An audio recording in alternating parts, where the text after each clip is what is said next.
بیا راځو خپلې موضوع له او دا موضوع اکدم زما زړه ته راله کله چې ما د عبدالله بن عباس رضی الله عنهما یو قول یو کتاب کې راله مخې له راغی ما څه لیکل کول په هغې کې دا قول مخې ته راغی نو ما دا هم ښه خبره چې د ملګرو ته دا خبره واضحه شي او هغه ده عبدالله بن عباس رضی الله عنهما وی ان للحسنة ضیاء فی الوجه وی کم سړی چې نیکیانې کوي نو د ده په دې مخ کې یو نوري ونورا فی القلب او په زړه کې هم یو رڼا او رزق پراخی وقوة فی البدن په بدن کې طاقتی ومحبة فی قلوب الخلق او د مخلوق د دې انسان سره محبتي دا یو څو نښې هغه ذکر کړي ګوره د نیکۍ نتیجه دا ده چې نیکیانې کې په مخ کې به دې رڼایي په زړه کې به دې نوري رزق به دې پراخی بدن کې به دې طاقتي مخلوق به د سره محبت کوي فكذلك نو بیا دغه شان ان للسیئة سوادا فی الوجه نو د ګناهونو د لاسه مخ تور شي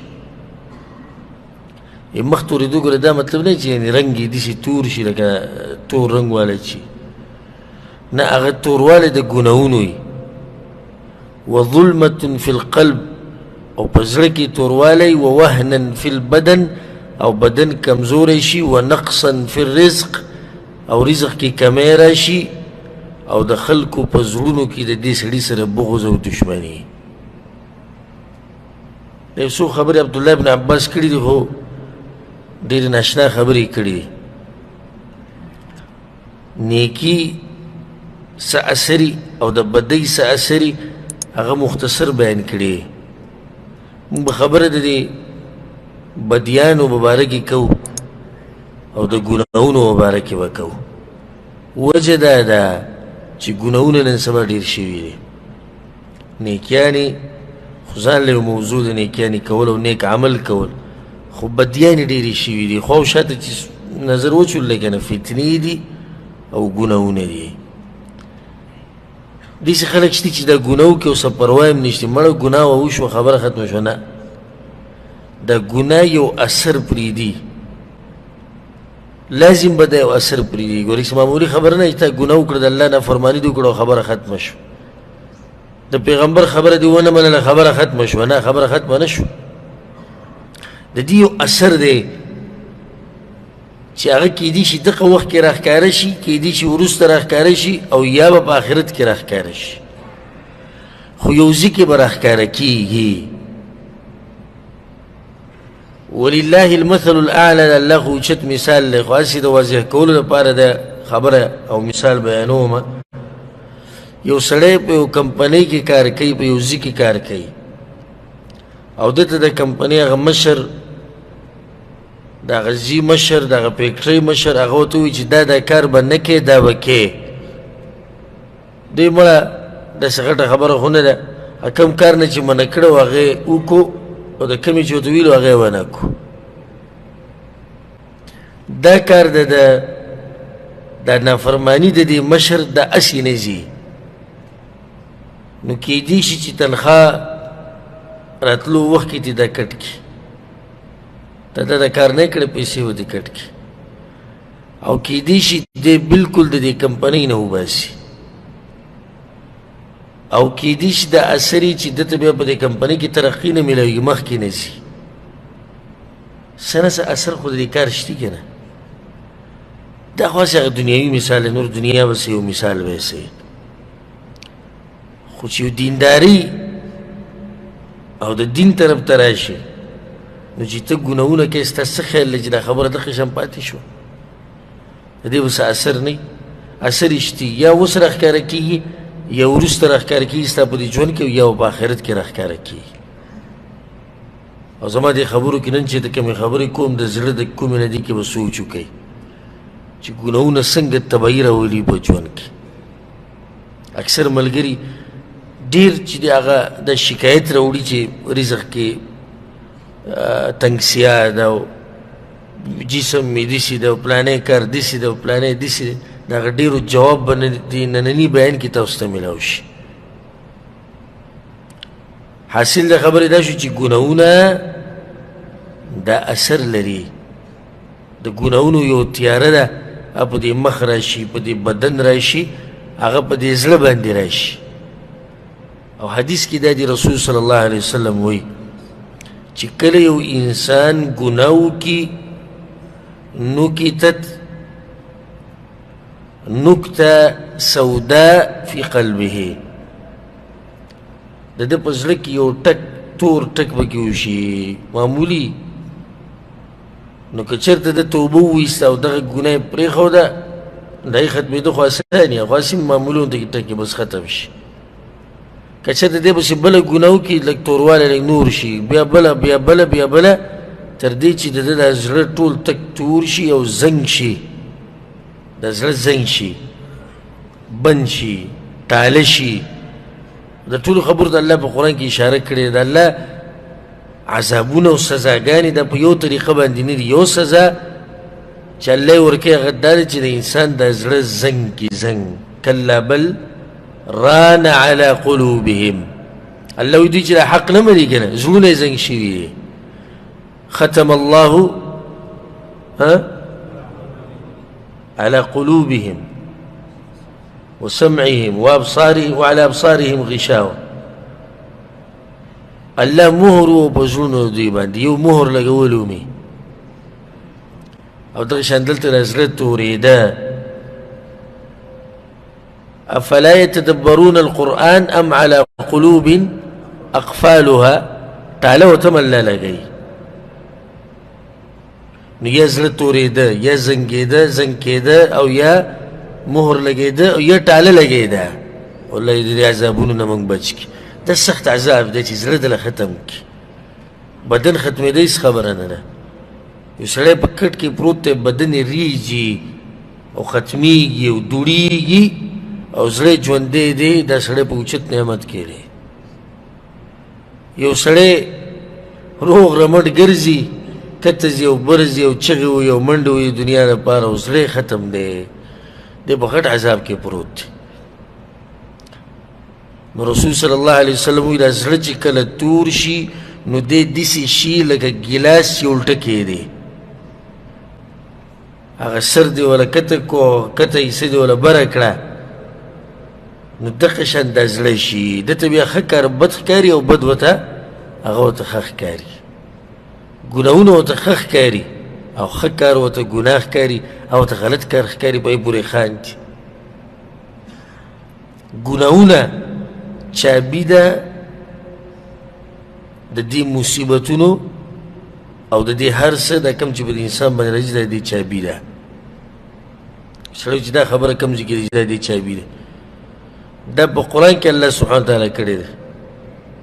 وما أصابكم من مصيبة، او هر مصیبت چې تاسو ته رارسي یا الله وجه څه ده، فبما كسبت أيديكم، الله وایي دا ستاسو هغه کړی دي، تاسو کړي دا کارونه، دا ستاسو لاسونو دا کار کړی، دا څه چې راځي په تا باندې او دا څه حالات چې په تا باندې دي، دې کې ستا خپل لاس دی.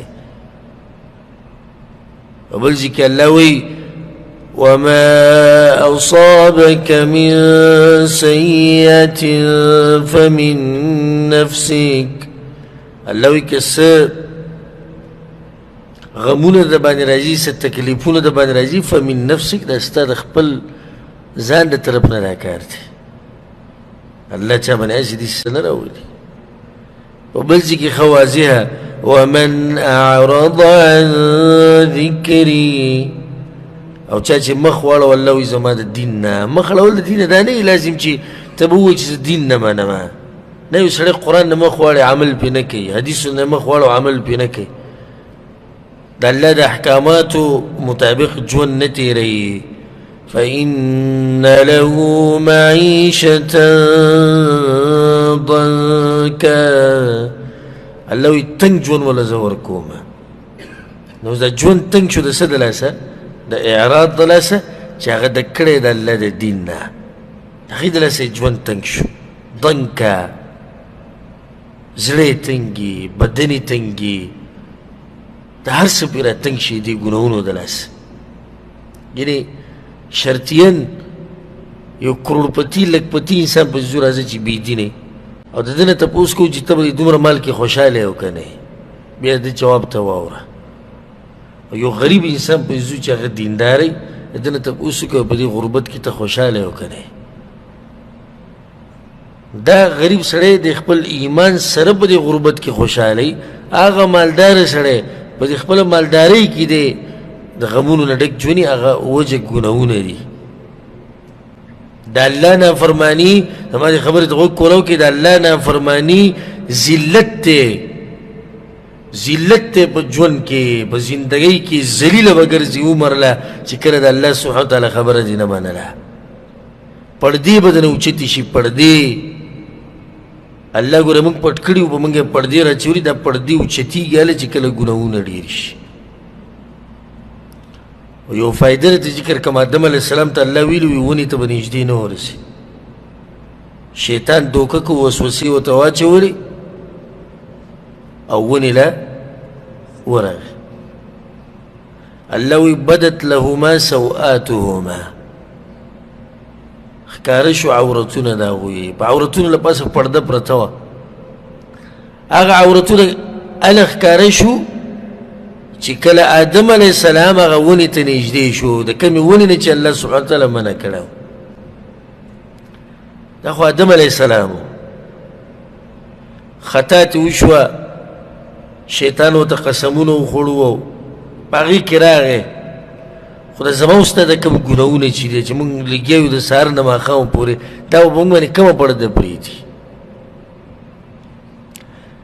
د یو کور نه جنۍ تښتي والعیاذ بالله د دې کور نه پرده اوچته شوه که نه زه د لیکل در کومه په دې کور کې ګناهونه ډېر کېږي نه ورشه پسې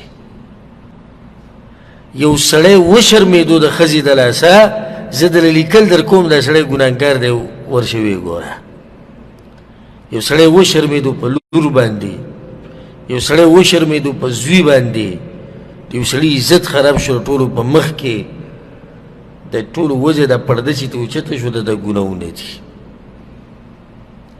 دا ګناهونه چې ډېر شي که نه نو بیا به پکې شرم یو خو هغه ګناهونه چې هر انسان په ګناهونو کې واقع دی خو نیک انسان هغه دی که ګناه دې چېرته وشي نو بیا واپس شي الله ته الله به پرده ساتي او حدیث کې دا راځي چې قیامت په ورځ چې کله دا جهنمي انسان په الله پسې راشي الله به ورته پلانیه په پلاني وخت په پلاني ټیم کې پلاني ځمکه باندې ته د ګناه نه وکړې ته به وایي الله ما نه وکړې ګناهګار دی نو هغه ګناهونه هلته د الله په مخ کې هم کوي او سړی چې په څه باندې عادت شي که نه دا بیا نه پرېږدي الله سبحانه وتعالی د منافقانو مبارکې ناشنا خبره کوي په سورة المجادله کې يوم يبعثهم الله جميعا چې کله الله راپاسي دا ټول او دا منافقان هم الله ته ودري فيحلفون له كما يحلفون لكم څنګه چې دوی په دې دنیا کې به دروغ قسمونه خوري دغه قسمونه به د الله په مخ کې د ظالمان خوري ويحسبون انهم على شيء او ګمان به دی چې موږ په غټ کار کې لګیا یو ځان به اوس بچ کړو نو دا انسان چې ژوند یې په ګناهونو کې تېر کړی دی د الله په مخ کې به مو وایي ما ګناه نه دی کړی الله به ورته ښه نه دی کړی نه مې دی کړی د ده دا بدن کرامن کاتبین او دا ځمکه او دا هر څه به ګواه کړي پردې به ترې اوچتې کړي د هغه مخلوقاتو په مخ کې د آدم علیه السلام نه وله قیامته پورې چې څومره دي ځکه ابراهیم علیه السلام چې دعا غوښتلې وه، نو یو دعا یې پکې دا غوښتلې وه ولا تخزني یوم یبعثون، ما مه شرموه په هغه ورځ یا الله کله چې دا خلک به ټول ودرېږي تا ته، په دغه ورځ شرم چې الله دله پرده اوچته کړي ټولو په مخ کې. اوس ته باندې الله پرده اچولې ده او ګناهونه کوې، اوس پرېږده ګناهونه او خبره دې ته مه رسوه چې الله دله په دنیا کې هم پرده اوچته کړي او په آخرت کې دله هم اوچته کړي. دې ته خبره مه رسوه. د الله د صبر نه غلطه فایده مه اخله. افامنوا مکر الله، الله وایي ښه لکه د الله د عذاب نه تاسو په امن کې شوئ، چېرې الله راوننیومه مستي به په تا کې ښه راځي؟ نه، بلکې ته به دا ووایې چې دا د الله رحم او کرم دی چې زه یې راوننیوم او پر روان ژوند کې به احتیاط کومه. دا ډېر خلک دې دوکه شوي دي، ګناهونو کې پراته دي، یاره الله راوننیوم او چا ته پته نشي. نن پته نشي، سبا به پته ولګي دې ټولو ته ګورئ. او که په دې دنیا کې پته ونه لګېده که نه، د هغه قیامت په هغه محشر باندې به الله راوښیي او داسې به راښکاره کړي چې الله یې د هغه ذلت نه موږ لرې ساتي. د هر انسان د دغه انسان کوناټي ته به جنډه لګېدلي چې دا پلانی دی، د پلاني زوی دی او دا غدر او دا یې دوکه ده او دا یې ګناهونه دي. ویې نه راشي وګورئ هلته یې ویل څنګه پټی دلته خو صحیح ده، څه بانې بانې به وولي، دلته څه خبره به وکړي، هلته به څه کړي؟ نو دا پرده د باندې الله اچولې ده. اوس دا په ځان دغه شان ساتلو یو طریقه دا ده چې د ګناهونه نور پرېږده، نو د الله دا پرده به هم پاتې شي. او دا جنتي چې په الله پسې راشي ګناهونه خو تې شوي دي، الله ورته وایي پلاني او پلاني ټیم پلاني ګناه دې کړی او یا الله کړی و، الله ورته وایي زه کړی ده او دنیا کې مې د باندې هم پرده اچولې، نن د باندې ما اچوم زه جنت. هغه پرده چې به کوم الله اچولې وه هغه به پاتې شو. خبره مې دې پورې راواغسته چې د ګناهونو د لاسه د انسان نه پردې اوچتېږي، ژوند یې تنګېږي چې د الله دین پرېږدي، د الله احکام نه مني، الله سبحانه وتعالی د په ژوند کې یو تنګسیا راولي. کوم ځای کې چې کیني پر یادونه کوي، بدن د کمزوری، زړه یې توري، مخ یې توري، رزق یې تنګي. لکه عبدالله بن عباس رضی الله عنهما هغه قول، هغه زما د دې بیان بنیاد دی، په هغې مې شروع کړې ده دا خبره. فإن له معيشة ضنكا، غایت تاسو واورېدو که او صرف دا نه چې په دې باندې خبره ختمه شوه. ونحشره يوم القيامة أعمى، قیامت پر ورځ به الله ړوند راپاسي. قال رب لم حشرتني أعمى وقد كنت بصيرا، یالله زما غټ غټ سترګې وي، نن هغه سترګې زما کار نه کوي. ولې؟ جواب ته ګوره الله ورته څه وایي، قال كذلك أتتك آياتنا، وایي تا ته درغلي وو آیتونه زما، بیانولی کېدو ستا په مخکې زما دین، پیغمبرانو واضح کړی دی، علماو واضح کړی، خو تا سجر کړو. فنسیت وكذلك اليوم تنسى، زما هغه دین دې هېر کړی، زه دې هېر کړی، نن ما هېر کړی. او چې دنیا کې الله هېر کړي که دنیا کې، نو دا په نمونو تباهي ده، بیا دې څه خیال دی چې په آخرت کې دې الله هېر کړي. په هغه ورځ چې الله یو انسان هېر کړي چې د جنت او د جهنم فیصله کېږي، او الله وایي دی ما هېر کړی، د کوم ځای نه په ده باندې به رحم کېږي، رحمان ذات وایي دی ما هېر کړی. دا ګناهونه انسان تباه کوي. د نوح علیه السلام قوم ولې تباه شوی دی؟ څه تباه کړی؟ ګناهونو تباه کړی که نه؟ فرعون او د هغه لښکر دا چې په دریاب کې غرق کېږي د څه د لاسه؟ ګناهونو د لاسه. عادیان چې تباه شوي د ګناهونو د لاسه تباه شوي. ثمودیان چې تباه شوي د ګناهونو د لاسه تباه شوي. د لوط علیه السلام قوم چې تباه شوی د ګناهونو د لاسه تباه شوی دی. حامان او قارون چې تباه شوي د ګناهونو د لاسه تباه شوي. ابو جهل ابو لهب چې تبا شوي ده او ذلیله شوي ده او رسوا شوي ده ټول د ګناهونو د لاسه.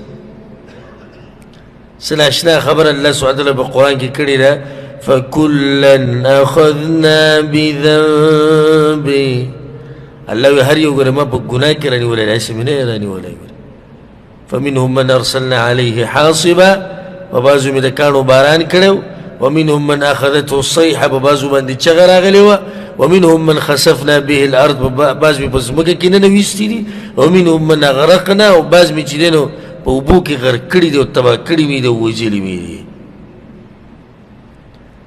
وما كان الله ليظلمهم او نو الله چې هغوی سره ظلم کړی نه الله ظلم کو ولكن كانوا انفسهم يظلمون.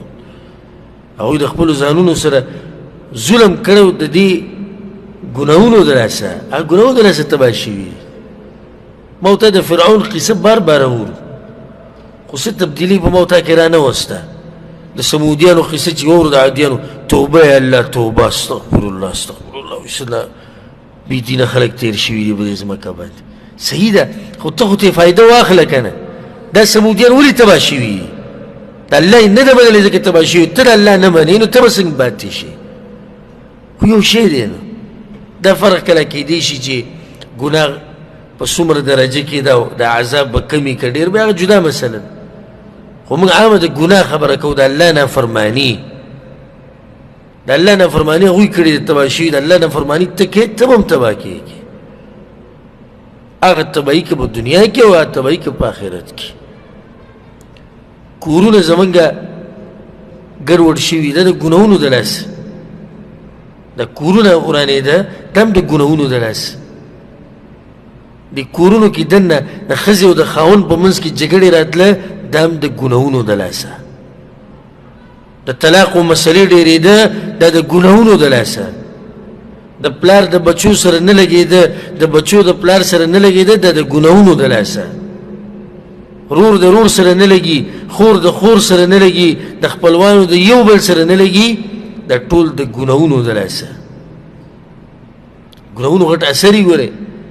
ځکه سلفو به دا خبره کوله وی کله چې زه من کور ته ننوځو او په دغه ورځ ښځه زما خبره وانه اوري نو یې ښځې ته څه نه وایم خو ځان له غلی کښېنم دا ټوله ورځ د سحر نه راشټارټ شم سوچ کوم چې ما نن کومه ګناه کړې ده چې ښځه زما خبره نه اوري.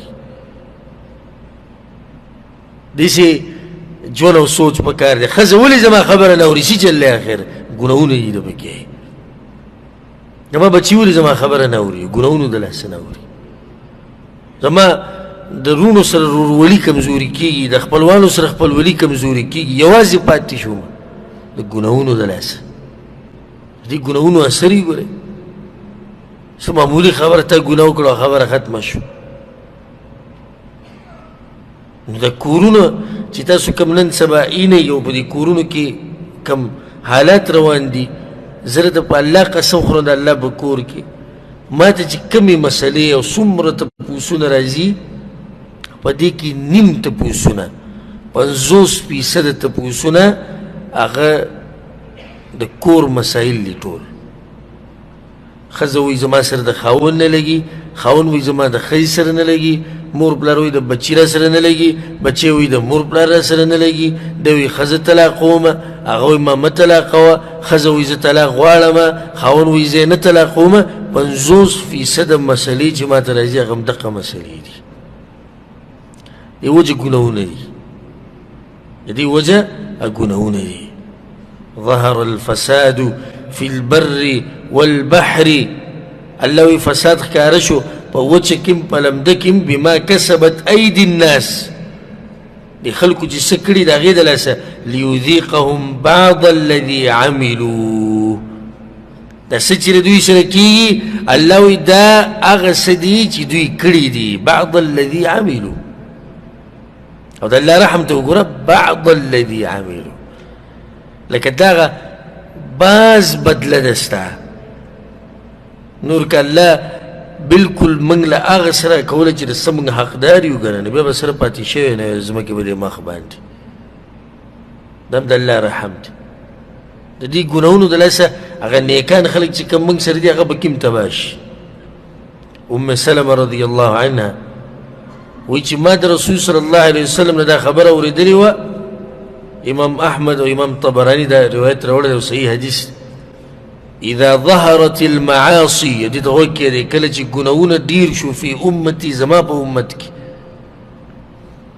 عمهم الله عز وجل بعذاب من عنده الله وبهم عذابون راولي په ټول به راولي. ام سلمه وویل یا رسول الله اما فيهم يومئذ اناس صالحون یا رسول الله په دغه ورځ به نیکان خلک نه وي نه چې عذاب راځي په ټولو باندې راځي نیکان به نه وي هغه ورته ولې به نه وي نیکان به پکې وي. نو یا رسول الله نو د نیکان خلکو څه ګناه ده په دوی څنګه عذاب راځي؟ ويصيبهم ما أصاب الناس هغه عذاب به دوی ته هم رسي کوم چې به دې خلکو باندې راځي. ثم يصيرون إلى مغفرة من عند الله ورضوان بیا به الله وبخي دغه نیکان به ته الله وبخي. خو کوم وخت کې چې تبعي راځي په دې تبعي کې به ورسره شاملېږي په دې تبعي کې ورسره شاملېږي. زما او ستا د ګناهونو د لاسه نیکان خلک کوم تباه کېږي. زما او ستا د ګناهونو د لاسه نیکان خلک خو پرېږده د زناور او د څاروي هم تنګېږي ګوره په دوی باندې مسري. اوس د ګناهونو د لاسه باران نه کېږي چې باران نه کېږي د ګناهونو د لاسه نقصان شتي که نه څاروو ته شتي د ځمکې ته هم نقصان شتي. او ځکه یو حدیث کې دا راځي رسول صلی الله علیه وسلم وایي مړی زر وړی قبر له ولې وی یا به دمه شي او یا به تې دمه شي یا به دمه شي او یا به تې دمه شي. ورشه ما بار ته به سوځه یا به دمه شي دیسه به دمه شي جنت ته به لاړ شي یا به تې دمه شي دا سړی ګناهګار دی دا سړی دیسې دی چې کوم ځای ته ځي د الله نافرمانیانې کوي د ده د لاسه تاسو هم په مصیبتونو کې راګیر شوي یئ نو چې دی مړ شي نو تاسو به دمه شئ. یو حدیث کې دا راځي چې ګټې او ونې به تیم دمه شي. دا ګټې او ونې دا هم زما او ستا د ګناهونو د لاسه تنګېږي. ګناه ما وټاکو نافرماني ما وټاکو اثر یې په ګټه او په ونه او په څارویو او په ځناورو کو سوچ کې چې په تا به څومره اثر کوي چې هلته اثر وکړو نو په ما او تا باندې به اثر نه کوي. د عبدالله بن عمر رضی الله عنهما روایت دی ناشنا روایت ته غوږ ورته کېږدی امام ابن ماجه رحمه الله راوړی وایي چې اقبل علینا النبي صلی الله علیه وسلم رسول صلی الله علیه وسلم موږ ته را مخامخ شو دا خبره یې وکړه وی خمس پنځه خبرې دي اذا ابتلیتم بهن واعوذ بالله ان تدرکوهن. پنځه خبرې دي چې کله رالې په تاسو کې او په الله پورې پناه نیسم او پناه غواړم د الله نه الله یې تاسو ته نه در رسوي او چې تاسو یې ویې نه نه. کومې خبرې دي لم تظهر الفاحشة في قوم قط حتى يعلنوا بها إلا فشى فيهم الطاعون والأوجاع التي لم تكن مضت في أسلافهم الذين مضوا. دا ترجمه بغور سره واورئ ښه کیدای شي په د عربي متن تاسو نه پوه شئ خو ترجمه یې واورئ. هر هغه قوم چې فحاشي پکې راښکاره شي او دوی ښه ښکاره کوي ښه کولاوي کوي الله په دوی کې داسې بیماریانې راښکاره کړي چې هغه د دوی په پلار نیکه کې نه وي. خیر هم د دې خبرې ته داسې ګناهونه چې هغه پلار نیکه نه پېژندې دا کومې بیماریانې چې نن سبا دا مشرانو پېژندې دا بیماریانې به هغه وخت کې وي وشتې روزانه نوې بیماري راوځي دا هم نه چې بیماریانې کمیږي روزانه نوې ته به حیران شي چې کله دا بیماري ده اوصاف واوري پلاني ته دا مشکل دی دا مشکل دی دا کوم ځای نه دا بیماریانې داسې رالي فحاشي عامه شوې ده ګناهونو عام کېدو د لاسه دا بیماریانې راغلي دي او کله چې ښکاره کړي ښکاره ده اوس دا موبایل او دا انټرنیټ او دا شی څه پټ دی دا ښکاره نه دی ښه ښکاره د الله سبحانه وتعالی نافرماني کېږي بیا دې ته غوږ کېږدي ولم ينقصوا المکیال والمیزان او کله چې یو قوم په ناب تول کې کمې زیاتې شروع کو دوکې دړاکې شروع کړي الا اخذوا بالسنين وشدة المؤونة وجور السلطان عليهم دې ته غوږ کېږدي ښه وایي کله چې یو قوم کمې زیاتې شروع کو په ناب تول کې نو په دوی باندې به قحطونه راځي په دوی باندې به دوی ته به د رزق کمی راځي او کم باچا او مشر چې په دوی باندې راځي هغه به دوی سره ظلم کوي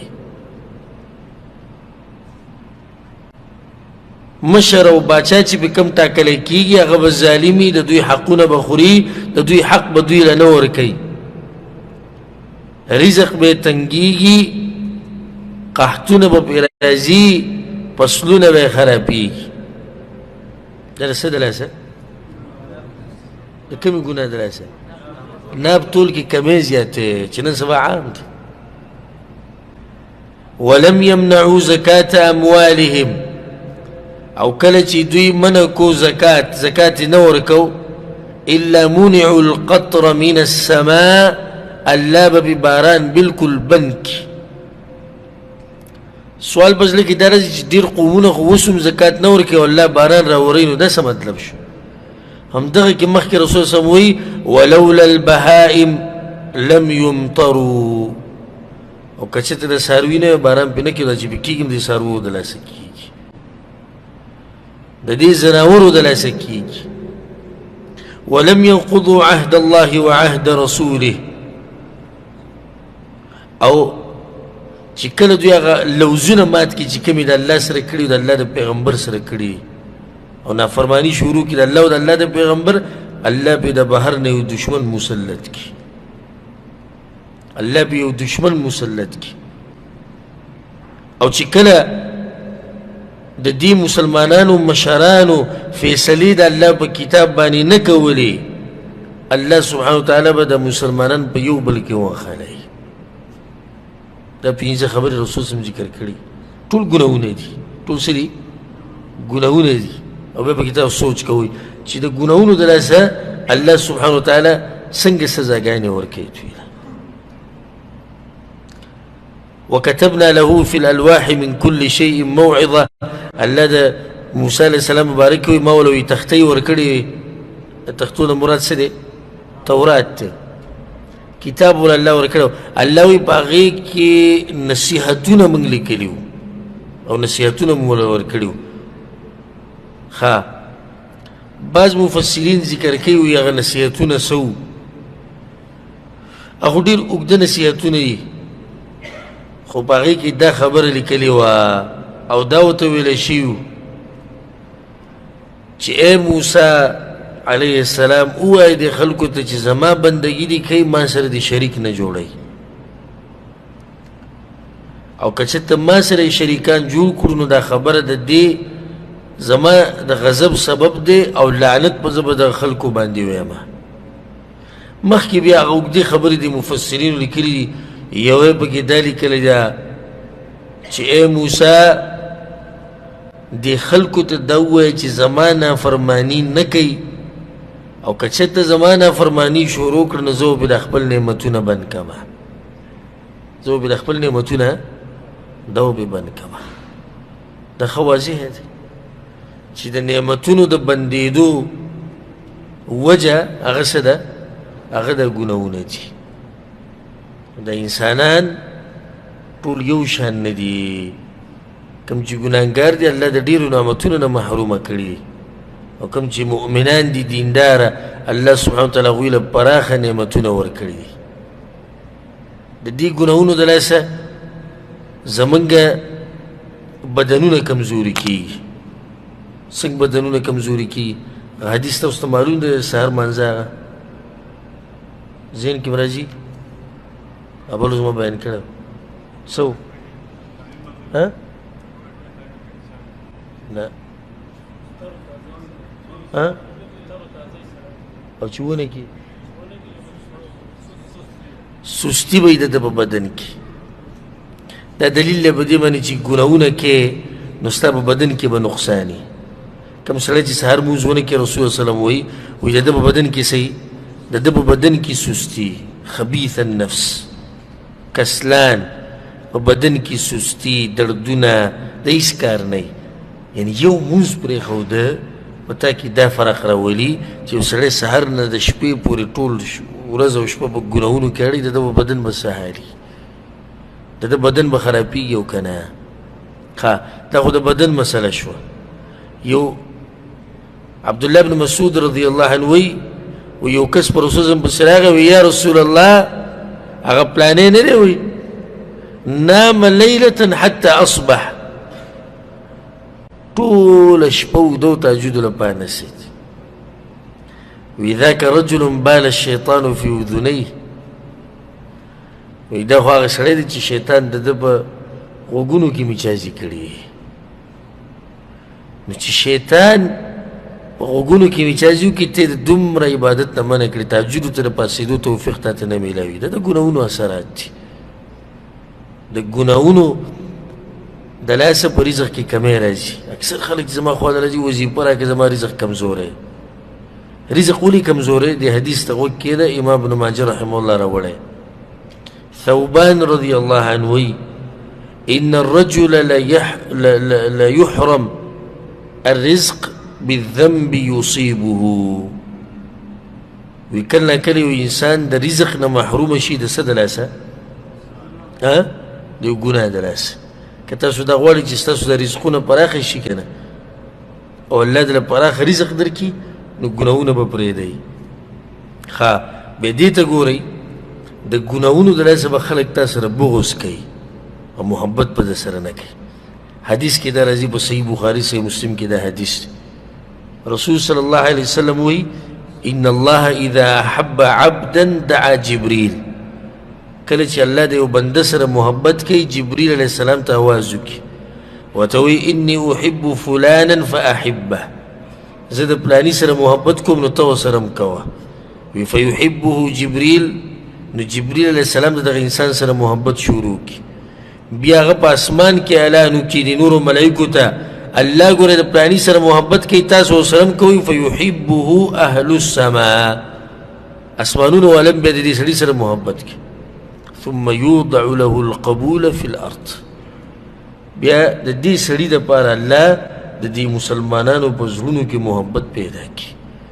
کله چې تاسو یو انسان نه او د دین سره تعلق او خلک ورسره ډېر زیات محبت کوي، دا دلیل دی په دې باندې چې الله د دې انسان سره محبت کوي. بیا د دې په عکس باندې دا واورئ واذا ابغض عبدا دعا جبريل فيقول اني ابغض فلانا فابغضه، د پلانی سره الله وی زه د پلانی سره بغض کوم نه مې دی خوښ جبریله ته ورسره هم بغض کوه. نو جبریل ورسره بغض کوي، بیا هغه اسمانونو والا ته هغه ټول ورسره بغض کوي. ثم توضع له البغضاء في الارض، نو بیا د مسلمانانو په زړونو کې د ده سره هغه بغض واچولی شي، د چا ورسره نه لیکي یک یوازې د د ګناهونو د لاسه چې څومره ته الله ته نږدې کېږي د زړونو خو د الله په لاس کې دي که نه، الله به د دې خلکو د زړونه ستا طرف ته راړی. او څومره چې د الله نه لرې کېږي الله به د دې خلکو د زړونه تا نه لرې کوي. د ګناهونو دا اثر دی چې د الله د بندګۍ نه به دې منع کوي. او زه یم که دقه یو نقصان بیان کم دا کافي دی.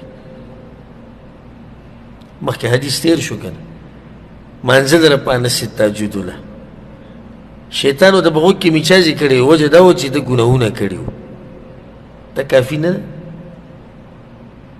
ځکه امام حسن بصري رحمه الله پسې یو کس راغی وی هره شپه تهجد کوم پرون مې ونه کړو. اوس موږ خو ګناهګار خلک یو که څوک راته داسې وایي پرون مې ونه کړو موږ وایو زه شکر نور ورځ خو کې بیا کوه. هغه ته ووایي نور کله تهجد کوم خو امام صاحب پرون مې ونه کړو، هغه ته ګناهونه به یې ډېر کړي. وګوره الله نه غواړي چې دا ګناهګار ماته ودرېږي. دا د سوچ خبره ده چې الله تا نه خوښوي چې ته د شپې راپاسې او هغه ته ودرېږي. الله نه غواړي چې ته ورته ودرېږي، دا معمولي خبره. او دا کم چې راپاسېدلی دی ولاړ دی الله ته، الله غواړي چې دی ما ته ودرېږي، الله غواړي چې د انسان ما ته سجده ولګوي، الله غواړي چې دی تلاوت وکړي، دغه بل نه الله نه غواړي. دغه شان ګناه یو اثر او نقصان دا دی چې ګناه پیدا کوي، ګناه پیدا کوي. زه له هغې یو مثال درکړم. یو سړی دی دروغ یې ووایي، دروغ ګناه ده که نه ده ګناه؟ په دې دروغو پسې بیا دروغ دی، دا بله ګناه ده. نو ګناه پیدا شوه د ګناه نه، ګناه پیدا شوه د ګناه نه.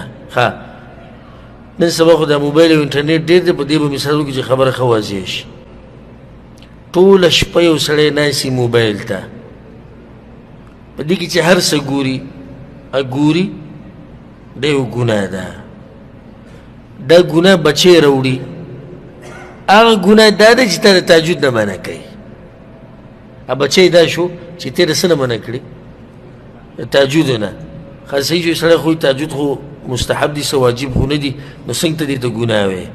مونږ به وایي زه صحیح د دې نه به غلي شو، سحر منزله پانسېدې. ګناه نه ګناه پیدا شوه که پیدا نه شوه؟ د ګناه نه ګناه پیدا شوه.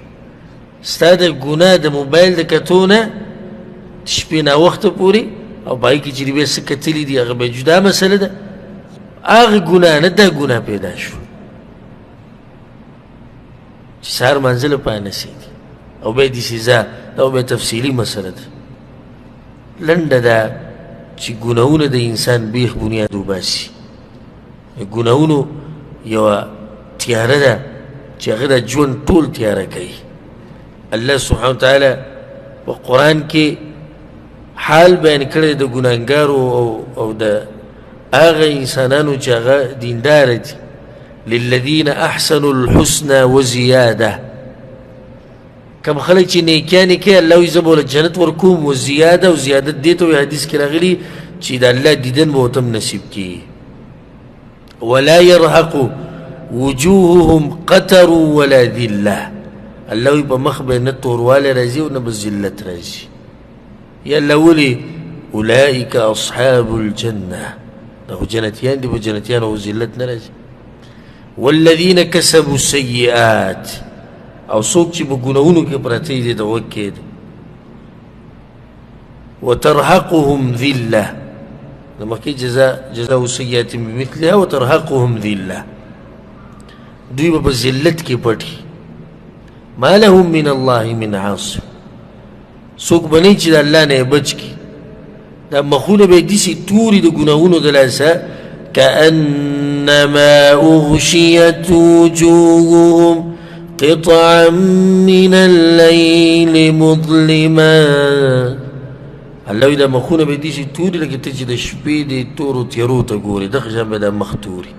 اولئک اصحاب النار، دا جهنمیان دي. ځکه نو د ګناهونو د لاسه دا تیاري په سړي باندې راشي چې مخ تور شي، بدن تور شي، زړه تور شي، د الله نه سړی لرې شي. او الحمدلله زما په دې باندې یو تفصیلي بیان شته، کیدای شي تاسو اورېدلی، د ګناه اثر په یو انسان باندې چې لکه په دې انسان باندې کمې چې کوي، د ګناه اثر په کور باندې، د ګناه اثر په معاشره باندې، چې دغه معاشرې سره څه کېږي په کومو کې چې دا ګناهونه عام شي. سبحان الله، یو حدیث کې دا راځي، ګوره ډېر ناشنا روایت ته دې ته غوږ کښېږدئ. رسول صلی الله علیه وسلم وایي کل الناس یغدو فبائع نفسه فمعتقها او موبقها. سحر چې هر انسان راپاسي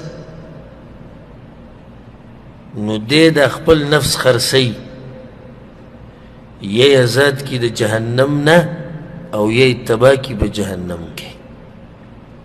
سحر چې موته راپاسو که نه، نو زمونږ په میشن کې دغه دوه دي، یا به دا انسان خپل نفس ازادوي د جهنم نه، او یا به یې تباه کوي نه نباسي به جهنم ته. اوس تا خپله مرضي ده چې ته دا نفس د شیطان نه ازادی او که نه، د جهنم نه ازادی او که نه، هغه ستا خپله مرضي.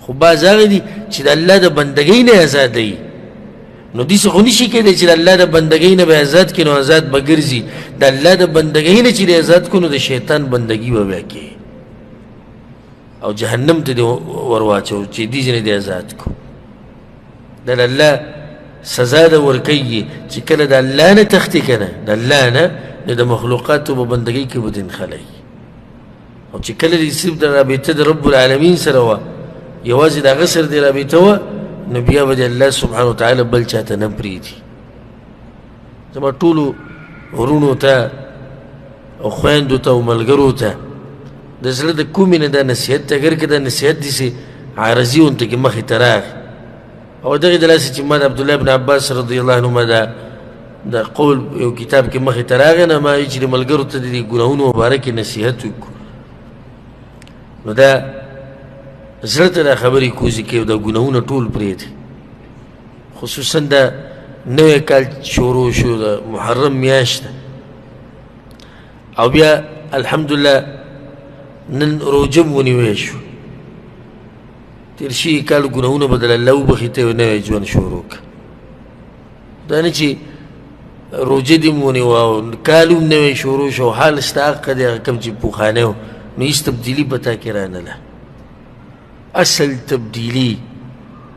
اصل تبدیلی هغه دا ده چې زمونږ حالات د ګناهونو نه نیکیانو ته واوړي هغه یو هغه بله تبدیلي ده نن سبا چې چغې واله کېږي وایي تبدیلي را روانه نه ده راغلې ده وایي په دغه تبدیلیانو پورې نښتي یو سړی په څه شي کې اخته شي لګي ته هم د الله سبحانه وتعالی یو سزا ده چې انسان له ورکوي چې د قرآن او حدیثو د دین نه لرې کړي او په دې قصو کې ور واچوي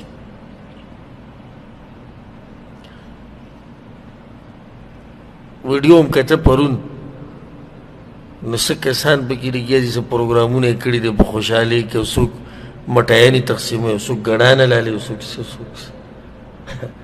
یعنې حیران به شي ورته حیران لکه دلته یو کونډه دی یو سل ریاله والا ورکول غواړي په الله د قسم خورم که ورکوي نه خو پلانې صیب او پلانې صیب هغوی دا وکړو هغوی دا وکړو د دې دپاره ګډ نه ګډان د لالالی